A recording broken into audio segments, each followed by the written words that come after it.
बिस्मिल्लाहिर्रहमानिर्रहीम। अस्सलाम वालेकुम class. Institute of southern Punjab Multan, department of computer science. I am your course instructor Fauzia सदर. This is week number 7 and lecture number 7. This lecture is delivered to class BS Cyber Security and BS Artificial Intelligence first semester.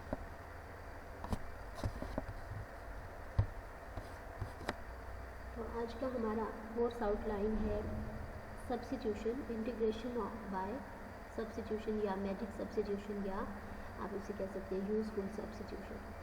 तो हम chapter पढ़ रहे हैं techniques of integration. इसमें आपने सबसे पहले इंडेफिनिट इंटीग्रल की डेफिनेशन पढ़ी. डेफिनिट इंटीग्रल क्या होता है वो पढ़ा.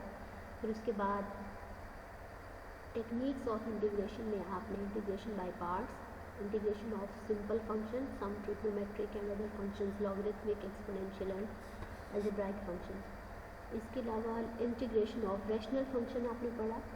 तो नेक्स्ट आपका जो आज का टॉपिक है इसको हम इंटीग्रेशन बाय सब्स्टिट्यूशन यूज़ करेंगे. तो यहाँ पे डेफिनेट इंटीग्रल, इंडेफिनेट इंटीग्रल जिसको हम पहले भी डिस्कस कर चुके हैं. यहाँ बताया difference between definite integral and indefinite integral. A definite integral from a to b interval f x d x is a number. वो कहते हैं इसका आंसर आपके पास कोई भी नंबर आता है with this limit a b. And indefinite integral आपके पास f x d x is a function plus arbitrary constant जिसको आप सी कहते हैं. Power rule in the integral form ये आपके पास है. If u is any differentiable function then u power n d u is equal to, क्या integration होगी इसकी. यू आपका कोई भी फंक्शन है, डिफरेंशिएबल है, इसकी पावर में एन है, तो आप क्या करते हैं इंटीग्रेशन में u power n plus one and u whole power नीचे आप इसके डिनोमिनेटर में लिख देते हैं plus some constant arbitrary where n is not equal to -1, where n is a rational. Next है substitution rule. Substitution rule में आप क्या कहते हैं, u is equal to g of x. u कोई g of x एक function है, is a differentiable function whose range is an interval i. i कोई वैल्यू गिवन होगी आपको a b and f is continuous on i. और function जो है आपका वो इस इंटरवल में कॉन्टीन्यूस है. Then integration integral sign use किया. F of some function u जिसको आपने g ऑफ x का नाम दिया and multiplied by g prime x, इसी फंक्शन का डेरिवेटिव साथ मौजूद होता है into d x is equal to f of u d u. तो u आप बेसिकली आपके पास सब्स्टिट्यूशन फंक्शन है, ठीक है. u is equal to g of x. अब सब्स्टिट्यूशन कैसे अप्लाई करते हैं इसकी हम प्रैक्टिस करते हैं कुछ एक्सरसाइज के क्वेश्चन सॉल्व करके. एक्सरसाइज जो हम बुक पढ़ रहे हैं वो आपकी एक्सरसाइज 5.5 है. Evaluate the indefinite integrals in exercise from question number 1 to 12 by using the given substitution to reduce the integral to standard form. Reduce mean कि आप उसको उसकी फॉर्म में कन्वर्ट कर सकें जो उसकी स्टैंडर्ड फॉर्म है आफ्टर इंटीग्रेशन, जो उसका इंडेफिनेट इंटीग्रल फॉर्म आती है. हम इसको इंडेफिनेट इंटीग्रल्स को किस तरह से लिखेंगे, साइन 3x dx. अब आपके पास फंक्शन इस वक्त है साइन 3x, ठीक है, साथ है dx जिसको आप इंटीग्रेशन में यूज़ करते हैं. अब हम साइन 3x dx देखें, साइन x अगर होता तो हम बाय फार्मूला लिख देते हैं साइन x की इंटीग्रेशन जो भी आ जाती. अब इसकी आर्गुमेंट में इस वक्त x नहीं है बल्कि 3x है, तो उसको भी हम यानी फार्मूला से कर सकते हैं. साइन 3x का डेरिवेटिव लिखा, फर्दर 3x का डेरिवेटिव लिया, फर्दर x का डेरिवेटिव लिया. तो यहाँ पे हमने यूज़फुल सब्स्टिट्यूशन पढ़नी है, इसलिए यूज़फुल सब्स्टिट्यूशन कैसे और किन फंक्शंस पे अप्लाई कर सकते हैं. यहाँ देखिए इसकी सिंपल फंक्शन नहीं है यानी साइन x नहीं है, साइन 3x है, तो यहाँ हमारी जो सब्स्टिट्यूशन है यूज़फुल है. हम कह सकते हैं कि let u is equal to 3x. हमने कहा कि u की वैल्यू है 3x, सब्स्टिट्यूट कर लिया. अगर इसका डिफरेंशियल दिया जाए du, तो इधर भी हम आपके पास 3x है तो dx अप्लाई कर देंगे. d किस पे अप्लाई करने हैं, x के फंक्शन पे. तो आपके पास क्या आ जाएगा 3dx, क्योंकि 3 का डेरिवेटिव क्या होगा 3 एज इट इज़, क्योंकि मल्टीप्लाई हो रहा है ना, तो एज इट इज़ आ जाएगा. x पे आप डिफरेंशियल अप्लाई कर दे dx. वैल्यू क्या आ गई आपके पास, dx की वैल्यू चाहिए हमें. यहाँ dx है ना, तो आप इधर पुट कर सकेंगे dx की वैल्यू. तो dx is equal to 1/3 dt. Clear है यहाँ पर. अब आपको dx की वैल्यू भी मिल गई, 3x भी आपने लेट कर लिया कि वो सब्स्टिट्यूट कर दिया u is equal to 3x. इसमें वैल्यू पुट करें, देखिए sine 3x dx is equal to sine 3x की जगह u आ गया, dx की जगह 1/3 du आ गया. इसको आप इंटीग्रेट करें, साइन u इंटू 1/3 du. 1/3 सबसे पहले बाहर आ गया बिकॉज ये इंडिपेंडेंट ऑफ यू है तो इसको हम बाहर शिफ्ट कर सकते हैं। इंडिपेंडेंट ऑफ एक्स भी यहाँ पे था, अगर 1/3 होता तो यहाँ इसको बाहर शिफ्ट कर दें। Sine u d u 1/3 as it is sine u, यानी साइन एक्स का जो डेरिवेटिव इंटीग्रेशन है वो आपके पास होती है माइनस कॉस एक्स। तो इस वक्त ये यू का फंक्शन है, हम यू में लिखेंगे वैल्यू साइन यू की इंटीग्रेशन हो गई माइनस कॉस यू प्लस सी। ठीक है, यहाँ तो उसने फॉर्मूलाज भी यूज़ करके आपको समझाया हुआ है। तो -1/3 ये माइनस बाहर आ गया, 1/3 यही आ गया, और कॉस यू की जगह बैक सब्स्टिट्यूशन किया 3x जमा सी, तो ये आपके पास आंसर आ गया। नेक्स्ट है x साइन 2x² dx। अभी आपके पास फंक्शन है x sine 2x² into dx। Sine के आर्गूमेंट में क्या वैल्यू है 2x², तो हम इसको रिलेट कर सकते हैं u = 2x²। du जब लेंगे तो 2 ये वाला, अब x² का डेरिवेटिव क्या होता है 2x, फर्दर x का डेरिवेटिव dx। तो du क्या आ जाएगा आपके पास 2 × 2 4x dx। हमें यहाँ पे क्या चाहिए, हमें वैल्यू चाहिए, ये x भी खड़ा है और dx भी खड़ा है, तो x dx की वैल्यू क्या बनेगी 1/4 du। देखें हमने यहाँ इसकी वैल्यू u रख दी, साइन u हो जाएगा, x dx चाहिए अब हमें। ठीक है, x dx हमने कैसे निकाला, यहाँ x dx हमें क्लियर नज़र आ रहा है, तो x dx की वैल्यू हो जाएगी 1/4 du। अब इसमें सब्स्टिट्यूट करें आप, तो देखिए आपका इंटीग्रल क्या था x साइन 2x² dx। आपने वैल्यू पुट की, सबसे पहले साइन इंटू 2x² की जगह u, फिर आपने x dx की वैल्यू पुट की, ये आ गई, ये जो आपको ऊपर फाइंड आउट किया, इज इक्वल टू, जब ये इंडिपेंडेंट है कांस्टेंट है बाहर आ गया 1/4, बाकी क्या बच गया साइन u du। अब आपने देखा कि साइन u की इंटीग्रेशन क्या थी, पहले भी पढ़ी है माइनस कॉस u, तो यह आ जाएगा माइनस कॉस u जमा आर्बिट्रेरी कांस्टेंट, तो वैल्यू क्या आ गई है माइनस कॉस u के साथ जो नेगेटिव साइन है ये बाहर आ गया, -1/4 कॉस बैक सब्स्टिट्यूशन u की क्या वैल्यू है 2x² प्लस c, ये आपके पास आंसर आ गया। इसी तरह नेक्स्ट क्वेश्चन है क्वेश्चन नंबर 3, इसको आप खुद देखें। नेक्स्ट क्वेश्चन नंबर 5 करते हैं आप इसकी प्रैक्टिस करें क्वेश्चन की, अगर आपको क्लियर नहीं होगा तो आप मुझे ग्रुप में मैसेज करेंगे और पूछेंगे जो भी आपका पॉइंट हो क्वेश्चन। अच्छा, नेक्स्ट है 28 × 7x - 2 पावर -5 dx। ये आपका फंक्शन है 28 × 7x - 2 पावर -5 dx। हम कह सकते हैं u = 7x - 2, सब्स्टिट्यूट कर दिया, लेट कर लिया, u की वैल्यू ये आ गई। अब आपको क्या चाहिए du की वैल्यू चाहिए, तो du क्या आ जाएगा 7dx - 0, बिकॉज कॉन्स्टेंट का डेरिवेटिव 0 होता है, इसलिए 7dx। ठीक है, तो dx की वैल्यू क्या हो जाएगी, इसको 7 को दूसरी तरफ डिवाइड कर दिया 1/7 × du। सब्स्टिट्यूट करें 28 × 7x - 2 dx is equal to 28 7x - 2 किसके इक्वल था u पावर -5 × 1/7 du। हमने dx की वैल्यू पुट किया, ये जो फाइंड आउट किया।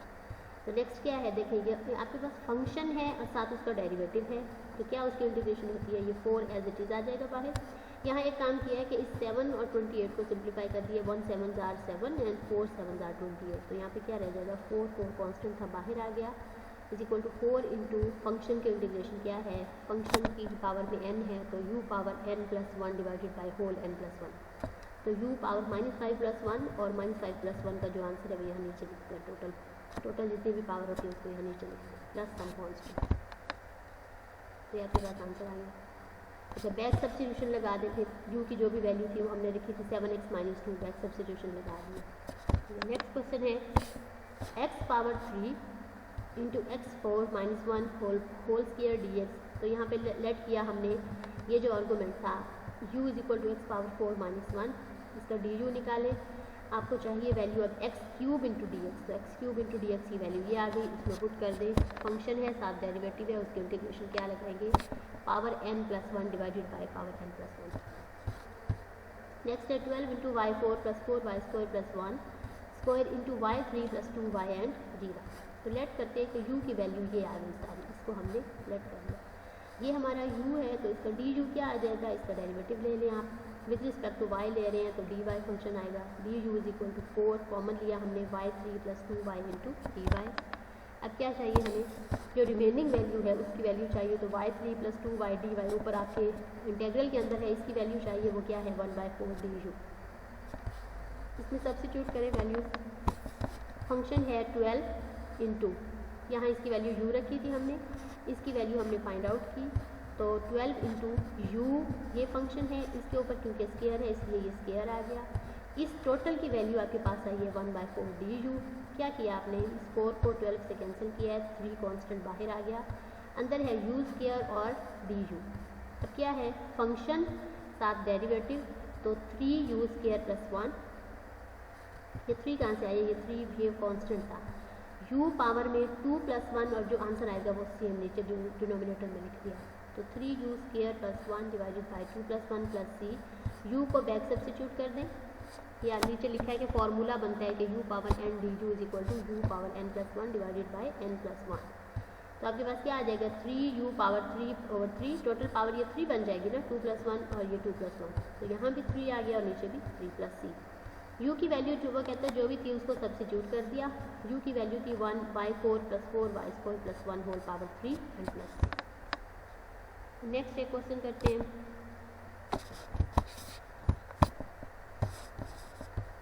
हाँ 3 - 2s ds। अब इसमें देखिए इसको कहते हैं इरेडिकल फंक्शन। तो ये आपके पास क्या है, यानी ये रैशनल फंक्शन तो नहीं है, ये इरेशनल फंक्शन ही है, और इसमें भी आपके पास क्या है, रेडिकल फॉर्म्स आ गई हैं जिसमें स्क्वायर रूट्स होते हैं या पावर स्क्वायर रूट की पावर में उसके 3 आ जाए। तो ये 3 - 2s स्क्वायर रूट ds, वो कहते हैं 3 - 2s को आप u सब्स्टिट्यूट कर दें, -2 ds with respect to s ले रहे हैं ना, इधर du लेंगे, अब s आपका वेरिएबल है, तो du is equal to -2 ds, 2 ds is equal to -3u।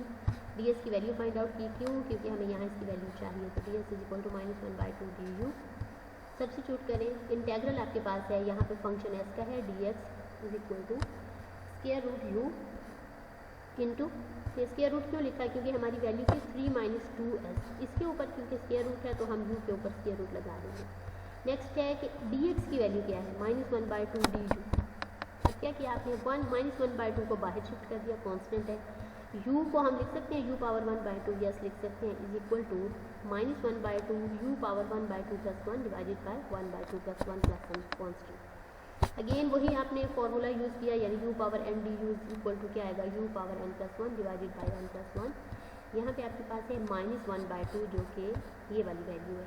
Next u power 1/2 + 1 की वैल्यू आ गई 3/2, इसी का टोटल पावर नीचे भी 3/2 plus some constant is equal to -1/2 plus multiplied by ये जो वैल्यू है इसको आप क्रॉस कर दें, यानी इसका रेसिप्रोकल ले लें, तो 2/3 u पावर 3/2 प्लस c। तो u को बैक सब्स्टिट्यूशन कर दें, u आपके पास था 3 - 2s, तो -1/3 इंटू 3 - 2s 3/2 प्लस c। ठीक है, नेक्स्ट एक और क्वेश्चन कर लेते हैं। बेटा यहाँ पे ये जितने भी क्वेश्चन है ना, ये छोटे छोटे से, ये सारी आपकी अपनी प्रैक्टिस के लिए मैंने मटेरियल आपको कलेक्ट करके दे दिए, तो इसकी आप प्रैक्टिस करें। आप एक एक क्वेश्चन को हाथ से खुद बैठ के नोट्स पे अपने फोल्डर पे ट्राई करें।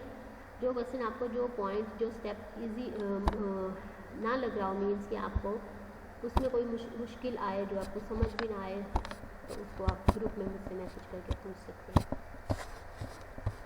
तो यहाँ पे function 1/√x + 1 into 1 + √x power 2 dx।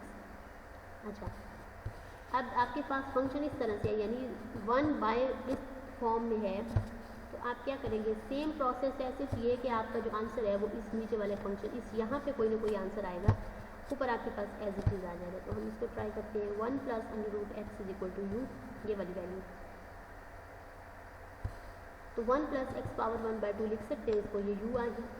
अब क्या है, डी यू अप्लाई किया तो x पे, जब इस पे अप्लाई किया तो 0 आया, जब इस पे अप्लाई किया तो क्या होता है, डेरिवेटिव लेना, 1/2 पावर शुरू में आ जाएगी, जो की पावर होती है वेरिएबल की 1/2 x पावर, उसी पावर में से एक नंबर कम कर दिया, तो ये आपके पास डी यू आ गया। अब नेक्स्ट स्टेप में क्या है, आपके पास सिंप्लीफाई किया आपने, तो ये 2 इधर जा सकते हैं, 2 डी यू की वैल्यू आपके पास आ गई 1/√x dx। अब दूसरी तरफ देखा जाए तो ये dx है और ये 1/√x है, तो आपको वैल्यू यही चाहिए, 1/√x इंटू dx, तो ये वैल्यू आपके पास आ गई 2 du। अब आप इसको सब्स्टिट्यूट कर सकते हैं, 1/√x into 1 + √x whole power 2 dx, substitute करें 2, अच्छा 2 du कैसे आया आपके पास, du की वैल्यू बेटा आई आपके पास dx/√x, तो ये आ गया du की वैल्यू। अब नीचे आपके पास ये फंक्शन तो रिमेनिंग रह गया ना, इसको आपने पुट किया हुआ था क्योंकि u में यानी 1 प्लस स्क्वायर रूट एक्स की वैल्यू u है, इस फंक्शन की पावर 2 है तो आपने u की पावर 2 लिख दिया। नेक्स्ट स्टेप में क्या किया, ये 2 जो कांस्टेंट है ये बाहर आ गया, इनटू इस u पावर 2 को ऊपर ले आए तो ये माइनस की पावर हो गई, तो 2 एज इट इज़ आ गया। अब अगेन वही चीज़ है कि u power n into D u, तो आप क्या करते हैं u पावर n प्लस 1 और divided by n plus 1, power आपके पास n जो है वो -2 है, तो -2 plus 1 divided by -2 plus 1 plus some constant. इसको सिंप्लीफाई किया 2u power -1 divided by -1 plus c, तो ये आपके पास आ सकते हैं u अगर नीचे शिफ्ट किया तो इसकी पावर आपके पास क्या आ गई 1।